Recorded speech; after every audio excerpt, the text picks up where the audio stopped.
Bien-aimés dans le Seigneur, bonjour, bonsoir, ça dépend de l'heure que vous suivez ma vidéo. Ça, c'est la suite de l'histoire de Yarous et l'histoire de Lazare et la femme de perte de sang. Pourquoi cette histoire de la femme de perte de sang est toujours dans mes vidéos? C'est parce que l'histoire de la femme de perte de sang, c'est un ministère très fort. Si la personne n'a pas encore compris, il ne comprendra pas pourquoi je répète ça.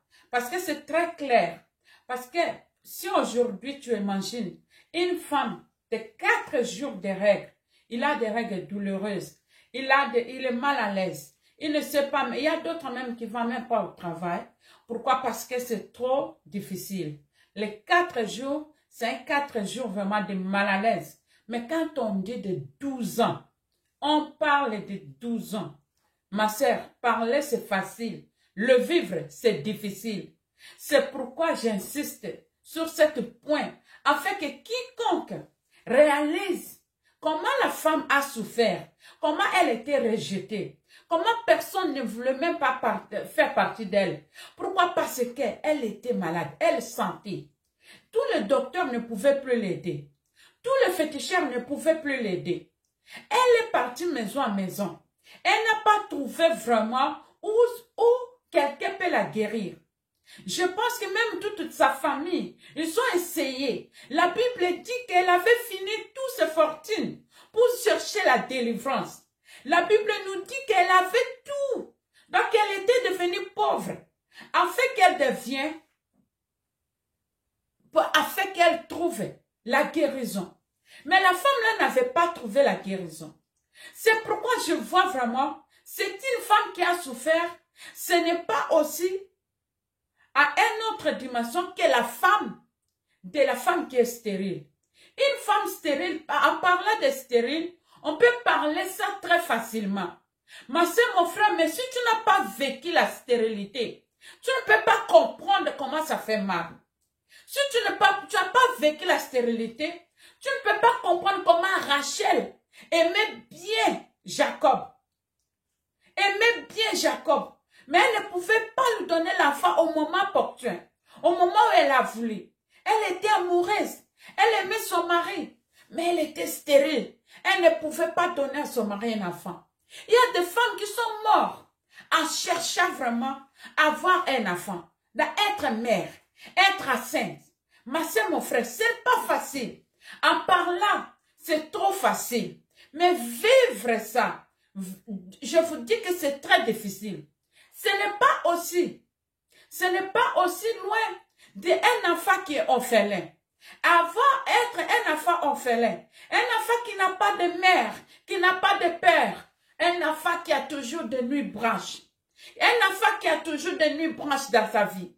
C'est rare que tu trouves un enfant qui est bien élevé dans une maison où on l'aime comme la maman l'a aimé, comme son père l'a aimé. C'est rare parce que même les autres peuvent t'éduquer, même les autres peuvent t'aimer, mais il ne t'éduquera pas comme ta maman, il ne t'éduquera pas comme ton père. Ta maman peut supporter certaines choses que tu fais dans la vie, mais la maman de l'autre ne supportera pas. Un jour, il va te dire non, j'en ai mal. Ton père peut te supporter à n'importe quelle chose que tu fais, mais le père des autres ne te supportera pas. Il va toujours regarder le mal à côté. Il ne va pas t'accepter comme tu es. Pourquoi? Parce que ce n'est pas facile. Ma soeur, mon frère, toutes les souffrances quand on parle, toutes les souffrances quand on voit ça. Ma soeur, par là, c'est facile. Mais être à la place de ces gens, être à la place de ces personnes, ce n'est pas si facile. Quand on te dit, il faut croire à Dieu. Il faut réfléchir à Dieu. Quand Dieu dit, il est le père des orphelins. Quand il a parlé le père des orphelins, parce que Dieu lui-même, il savait comment ça fait mal être orphelin. Quand il dit qu'il est le mari de veuve, parce qu'il sait très bien comment ça fait mal être veuve. Quand il dit, il est le Dieu qui délivre les prisonniers. Parce que ça fait mal être prisonnier. Dans la prison, on te viole. On te viole par tous les moyens. Dans la prison, on te tape. Tu manges pas bien. Et pourtant, tu es innocent. Et pourtant, tu ne sais pas ce que tu as fait. Mais tu es dans la prison. Le Dieu des innocents, il voit tout ça là. Et quand on parle de ces souffrances, et on voit que c'est Dieu qui vient à l'aide, ma soeur, mon frère, et toi, tu es dans cette vie. Dieu t'a donné presque tout. Dieu t'a donné la santé. Dieu t'a donné un mari. Dieu t'a donné et des enfants. Dieu t'a donné tout ce que tu as. Tu as ta maman. Tu as ton père. Mais tu n'arrives pas à remercier le Dieu là. Tu n'arrives pas à lui donner merci. Tu n'arrives pas à reconnaître les bienfaits de Dieu. Tu n'arrives pas à voir comment Dieu t'aime. Tu passes ton temps à critiquer. Tu passes ton temps à regarder les autres. Tu passes ton temps à magouiller. Tu passes ton temps à sorcellerie. Tu passes ton temps à injurier. Tu passes ton temps à culpabiliser les autres. Et pourtant, Dieu t'a fait grâce. Et pourtant, Dieu t'a aimé. Et pourtant, Dieu t'a élevé. Et pourtant, Dieu t'a donné l'intelligence sagesse. Au lieu d'utiliser ce que Dieu t'a donné sur la gloire de Dieu, toi, tu vas utiliser ça pour te montrer dans l'orgueil. Or, la parole de Dieu dit, il existe aux orgueillés, il fait grâce aux humbles. Ma sœur, l'histoire de Marie et de Lazare nous montre comment Marie était fidèle dans la parole de Dieu. On dit que même Marthe priait Dieu, même Marthe, son Dieu qu'il priait, il ne priait pas un Dieu, il ne priait pas avec tout son cœur. Elle était agitée. Elle n'était pas vraiment vocalisée dans la parole de Dieu. C'est pourquoi nous voyons Marie, elle avait fait une bonne part. Elle avait trouvé une bonne part. C'est ça que Marie a vu vraiment qu'il n'y a que Dieu qui peut sauver son frère. Il n'y a que Dieu qui peut sauver sa tristesse qui était dans son cœur. Il n'y a que Dieu qui peut lui donner la paix. Parce qu'elle ne savait même pas que Jésus va la révéler. Parce que Dieu n'a pas dit à Marie, je vais la ressusciter. Non, Dieu a dit à Marie, crois seulement. Dieu a dit à Marthe, enlève les pierres. Je vais la réveiller. Parce que Marthe disait, il a fait déjà 4 jours. Et puis déjà, on ne peut pas maintenant lever. Jésus l'a dit, enlève le pierre. Quand Jésus a levé, Jésus a remercié le Dieu du ciel, le Dieu de l'univers, le Dieu 3 fois saint. C'est lui qui l'a envoyé, celui qui s'est fait chair pour venir attaquer un homme. Dieu, le 3 Dieu, le Dieu Saint-Esprit, le Dieu Fils, le Dieu le Père, en même corps, en même instant, Dieu a fait que Lazare s'élève de mort pour que les gens croient qu'il est le Fils de Dieu, pour que les gens croient que c'est Dieu qui fait les choses là, ce n'est pas un autre humain, ce n'est pas un être humain qui peut faire des choses comme ça, c'est Dieu lui-même. Mais les pharisiens de ce temps-là, ils avaient le cœur dur, ils avaient le cœur des pharaons, ils avaient le cœur dur, ils ne croyaient pas au miracle de Dieu. Malgré tout, Jésus disait tout, malgré tout, Jésus faisait tout, mais Jésus a fait tous ces miracles pour prouver aux gens qu'il est envoyé de Dieu personnellement, il est envoyé de Dieu personnellement. Mais il y avait des pharisiens, ma soeur, mon frère, et tu es pharisien moderne, et tu es pharisien de ce jour, et tu es pharisien de 2022, et tu es pharisien de 2023, tu es là seulement à ne pas croire ce que les gens sont en train de dire, tu es là seulement à critiquer ce que les gens sont en train de dire. Oui, peut-être tu me connaissais avant, mais je te dis que toutes choses qui étaient passées, c'est passé. Je suis devenue une nouvelle chair en Jésus-Christ. Jésus est en train de m'utiliser. Jésus est en train de m'utiliser. Aussi longtemps que toi, tu ne crois pas et tu es en train de faire tarder ta bénédiction. Pourquoi? Parce que tu ne crois pas. Malgré ma parole, malgré ma manière d'être, mais Dieu peut-être m'utilise à ma manière pour que toi, tu sois guéri. Dieu peut-être m'utilise à ma manière pour que toi, tu sois sauvé. ayez pitié de toi-même. Il faut réfléchir les genoux. Il faut dire, il faut te repartir. Il faut te repartir. Il faut dire à Dieu, il est temps maintenant, Seigneur, que tu travailles avec moi. Je suis prêt, mon Dieu, mon roi. Je suis prêt à toi. Je suis prêt pour travailler avec toi. Je suis prêt pour faire avec toi ce que tu veux de moi. Je suis prêt pour toi. Jésus va te récompenser. Jésus va te prendre à deux mains. Jésus va t'exaucer. Pourquoi? Parce que quand tu viens dans la sincérité, Dieu va te faire de grandes choses. Jairus a vu que malgré sa royalité, malgré son chef qu'il était, malgré sa maison qu'il était, malgré son intelligence, malgré la manière dont les gens la respectaient, malgré l'amour qu'elle avait sur son enfant, malgré l'amour qu'elle avait sur son pays, c'est sa ville. Jairus n'avait pas d'autre choix. Il y avait des docteurs qui ont essayé à son enfant. Il n'y avait pas de guérison. Il y avait des docteurs qui ont essayé de voir n'importe quoi. La science a essayé. La science ne pouvait pas guérir l'enfant de Jairus. Pourquoi? Parce que c'était la volonté, c'était que Jairus aille fait qu'il trouve Jésus pour que la guérison de l'enfant se trouve. Il y avait toutes choses qui se faisaient. Jairus avait toutes choses. Jairus avait pas marqué quelque chose. Mais Jairus avait marqué la guérison de sa fille. Jairus avait marqué la guérison de sa fille. Et au moment où il a écouté, Jésus est en train de passer, et Jésus peut guérir tout. Jairus n'avait pas beaucoup réfléchi. N'avait pas dit, oh non, peut-être le Dieu de Bestabou, le Dieu des démons. Il n'avait pas dit que le Dieu des démons. Jairus avait qu'une chance que de tomber sous ses pieds. Jairus est tombé dans les pieds de Jésus. La Bible dit qu'il est tombé dans les pieds de Jésus. Il a dit, maître, si tu peux venir, ma fille est très malade. Si tu peux la poser les mains, que ma fille soit guérie et ma fille recouvre la vie. Jairus a pleuré. Jairus a pleuré. Mais il y a des gens qui disaient à Jairus, arrêtez, tu es en train d'embêter Jésus. Ta fille, c'est trop tard. C'est trop tard parce que au moment où il parlait à Jésus, il y avait encore une femme de perte de sang qui était là pour toucher. Jésus voulait d'abord régler ce problème de femme de sang. Et maintenant, Jairus, son problème était momentan attendu.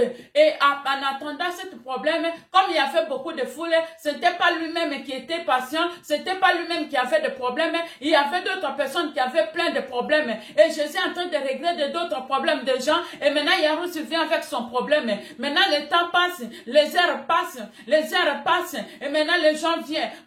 Les gens l'ont suivi. Jairus, ta fille est déjà morte, c'est trop tard. Arrêtez d'embêter Jésus. Arrêtez de prier. Arrêtez de dire que Jésus va faire. Parce que ta fille est déjà morte. Jairus n'a pas écouté. Dieu n'a pas tenu compte. Dieu a dit à Jairus, on va à la maison, on va voir. Jairus n'a pas écouté les gens. Il se sortait là-bas. Jairus a regardé seulement ce que Jésus dit. Jairus savait très bien qu'avec cet homme-là, ma fille se révélera. Avec cet homme-là, ma fille va être guérie. Avec cet homme-là, ma fille vivra. Avec cet homme-là, moi j'aurai la guérison. Jairus a se vocalisé. Jairus a vu la confiance. Jairus avait la foi. Et voilà maintenant... Jairus est parti avec Jésus. Malgré tout, il partait. Les pharisiens de ce temps-là, ils disaient, oh, Jésus ne va pas la réveiller. Il est déjà mort. Elle est déjà morte. Elle n'est plus en vie. Jésus venait, Jésus arrivait dans la construction de la maison. Il y avait des gens qui criaient. Il y avait des gens qui pleuraient. Il y avait des gens qui arrêtaient même pas de pleurer. Les autres se déchiraient les habits. Comme nous, on prend dans notre Afrique. Les autres se déchiraient les habits. Les autres pleuraient un grand cri. Et Jésus dit, pourquoi pleurez-vous? Parce que vous n'avez pas encore compris. Pourquoi pleures-tu, ma sœur? Pourquoi pleures-tu?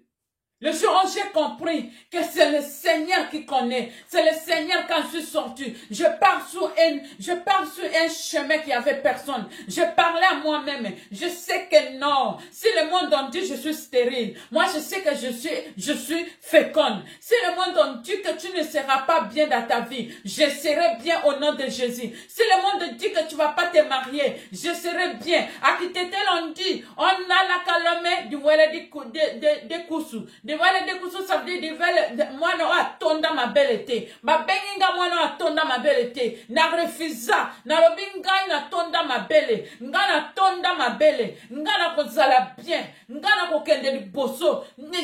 J'ai confessé ma vie. J'ai invoqué la voix de Dieu. J'ai invoqué la vérité de Dieu. J'ai cherché à faire du bien. J'ai cherché à toucher le cœur de Jésus. J'ai cherché à toucher la vie de Jésus. J'ai invoqué Jésus dans l'esprit, dans la vérité. La Bible dit, l'heure est déjà venue. L'heure est déjà venue aux vrais adorateurs d'adorer Dieu en esprit et en vérité. Et la Bible nous dit encore,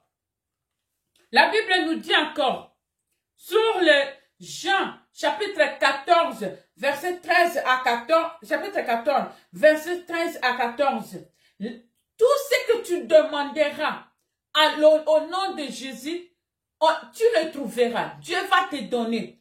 Tout ce que tu demanderas, Jésus dit, tout ce que tu demanderas à mon nom, tout ce que tu demanderas à mon nom, je le ferai. Et Dieu ne ment pas. Quand il te dit demande seulement à son nom, demande, active ton demande. Demande dans la sincérité. Demande aujourd'hui à travers cette vidéo. Demande, réfléchis le genou maintenant. Demande Dieu. Mets le Dieu là en action. Mon Dieu est le Dieu des défis. Demande ce que tu as besoin dans la sincérité. Je te donne 3 jours. Tu verras la main de l'Éternel. Tu verras la main de l'Éternel. Et Yarous a crié à Jésus. Yarous avait la foi. Yarous savait que, malgré la mort de ma fille, j'ai trouvé quelqu'un qui peut résoudre tout. J'ai trouvé un docteur de docteurs. J'ai trouvé un savant de savants. J'ai trouvé un féticheur de féticheurs. J'ai trouvé celui qui a le propriétaire des sorciers. J'ai trouvé celui qui est le propriétaire de n'importe qui, de Marcari. J'ai trouvé celui qui est le propriétaire de ce monde. J'ai trouvé celui qui a créé. J'ai trouvé celui qui connaît tout. J'ai trouvé. Et quand Jésus est entré, il a dit à la fille Talita, Koumi, voilà la fille, lève-toi. Et la fille s'est levée. Et la fille s'est couverte de vie. Et Dieu l'a dit, on lui donne à manger, on lui donne à boire. Voilà la foi de Yarous. Ma soeur, mon frère, Dieu veut que tu viennes à lui. Dieu veut que tu le fasses confiance. Dieu veut que tu aies la foi. Dieu veut que tu arrêtes tout ce que tu fais. Dieu veut que tu arrêtes de congosser. Dieu veut que tu arrêtes de manipuler. Dieu veut que tu arrêtes de regarder certaines personnes en mépris. Dieu a horreur des gens qui parlent mal pour les autres. Des gens qui critiquent. Moi, je dis toujours, tu vas me critiquer par rapport à mon témoignage, par rapport à ma façon, parce que tu n'as pas vécu ma vie. Parce que tu n'étais pas comme moi. Si tu étais comme moi, tu n'allais pas critiquer. Alors ne critique pas. Parce qu'on dit la manière dont tu mesures les autres, on te mesurera aussi. Si tu n'as pas vécu la vie des autres, il ne faut pas critiquer. Parce que quand tu vis la vie de quelqu'un, c'est là où tu comprendras la souffrance de la personne. Alors au moment où tu n'as pas vécu la vie de la personne, et la personne est en train de pleurer, si c'est possible, il faut la consoler. Si c'est possible, il faut la parler de bonnes choses. Encourage-la. Parce que ma soeur, tu ne connais pas. Être un enfant de la rue, il faut demander seulement à l'enfant de la rue. Il va t'expliquer comment ça marche. Si toi, tu es un enfant qui a grandi avec maman, papa à la maison, tu ne vas pas savoir la souffrance de chaque nuit dehors, chaque nuit dehors, chaque pluie dans le corps. Tu ne sauras pas. Alors, il faut arrêter de critiquer. Il faut arrêter de dire que celle-là, ce n'est pas elle-même qui a souffert. Non. Et si les gens sont en train de parler ce qu'il a souffert, Ne passez pas sur les réseaux sociaux, bien, ne passez pas sur n'importe quoi, ne parlez pas à vous, chez vous, à la maison, pour dire que c'est pas elle-même qui a souffert dans la vie. Non.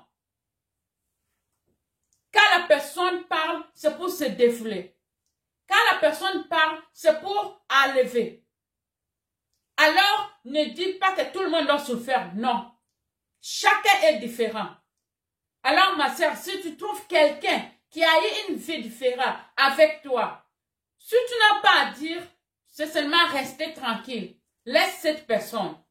Et si tu as quelque chose à dire, il faut l'encourager. Il faut le conseiller dans les bonnes choses. Mais ne la condamne pas. Ne la condamne pas, ne juge pas. Parce que ce que tu n'as pas vécu, tu ne peux pas savoir là où ça fait mal. Voilà. C'était la suite de la prédication des lives d'aujourd'hui que je voulais continuer pour vous montrer que dans cette vie dont nous vivons, il faut être vocalisé dans la parole de Dieu. Il faut te vocaliser. Ce n'est pas à minimiser les autres qu'on va te connaître. Ce n'est pas à parler n'importe quoi qu'on va savoir que tu es bien. Il ne faut pas chercher à gagner le monde et puis perdre le royaume des cieux. Il ne faut pas chercher à se montrer, à être orgueilleux, parce que nous sommes que de l'air. Nous sommes que de l'air, vanité de vanité. Tout est vanité. Tu peux critiquer aujourd'hui, critiquer demain. Le lendemain, tu n'es plus. Nous ne sommes pas durables. Nous passerons cette terre. Alors, il est temps de ne pas avoir de distractions, d'entrer dans n'importe quoi. Il est temps de reconnaître que ton âme soit sauvée. Il est temps de chercher que ton âme soit à paix un jour. Il est temps de chercher que ton âme retourne là où se vient à paix. Il est temps de prier pour ta famille. Il est temps de prier pour ta mère. Il est temps de prier. Ce n'est pas le temps de critiquer. Ne critique pas ta sœur. Ne critique pas ton frère. Parce que Dieu aime tout le monde. C'est seulement la chose qui différencie, c'est la manière dont tu te comportes avec Dieu. L'état de ton esprit. L'état de l'esprit que tu as. L'état de ton cœur. La manière dont tu prends ce monde. La manière dont tu te sens quand tu vois quelqu'un d'autre évoluer. La manière dont tu te sens quand tu vois quelque chose est belle plus que toi. La manière dont tu te sens quand tu vois l'autre finir des écoles plus que toi. Ne juge pas parce que tu ne sais pas la vraie version de l'autre. Ne juge pas afin que vous ne soyez pas aussi jugés. Merci, c'était la voix qui crie dans le désert. Canal Guérison TV avec Sœur Mamie. Je vous aime bien et nous parlerons encore à la prochaine fois. Merci beaucoup et à bientôt. Bye.